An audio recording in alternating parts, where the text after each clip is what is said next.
Hello મિત્રો, સ્વાગત છે તમારા આજના આપણા નવા વ્લોગમાં. તો આજે આપણે આપણા વ્લોગમાં વાત કરવાની છે મેળાની. જો કે અમારા ગામમાં મેળો છે, તમને હું બતાવું કે મેળાનું કામ કેટલે પહોંચ્યું ને કેટલું બાકી છે.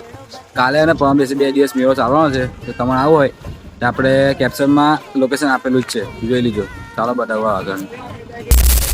તો જોઈ લો મિત્રો, આ દુકાનોનું કામ ચાલુ જ છે. મતલબ કે કાલ સુધીમાં તો દુકાનો તૈયાર થઈ જ જશે. અને આ ટેમ્પા ભાઈને સામાન આવી ગયેલો છે, જોઈ લો. અને આ ચગડોળનું કામ પણ ચાલુ જ છે. અરે બાપડે, આ નાવડી તો દવાખાનામાં મેળામાં આવે છે, પણ ચાલુ તો કંઈ કરતું નથી. અને નાના છોકરાની નાવડીઓ પણ આવેલી છે, જોઈ લો. નાના છોકરાના જમ્પિંગ બધું મતલબ કે કામ ચાલુ જ છે. આ જમ્પિંગ છે, આ ગાડીઓનું છે, બધું જ છે. મતલબ કે આ ચગડ અમારા ગામમાં ઘણા વર્ષો પછી આવેલી છે, એટલે જોયા વખતે ચાલુ કરે છે કે નહીં, જોયું નહીં કેવું છે તે. હજુ તો બધું કામ બાકી છે. આમ થોડી ચગડોળ આવેલી છે, થોડી બાકી છે, કામ ચાલુ છે. દુકાનો હશે હજુ તો ખાસી બધી જગ્યા ખાલી છે. જો આ બધી જગ્યા ખાલી જ છે.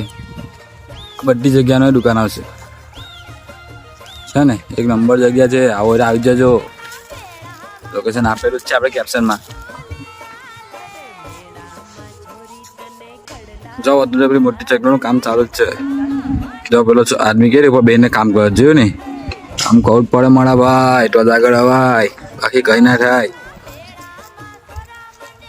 હા, બેઠા ખાલી વાતો કરી રાખો, અને તો વાતો કરી કશું ના થાય મારા ભાઈ. મહેનત કરવી જ પડે, શરમને તોડવી જ પડે, તો જ આગળ વધાય.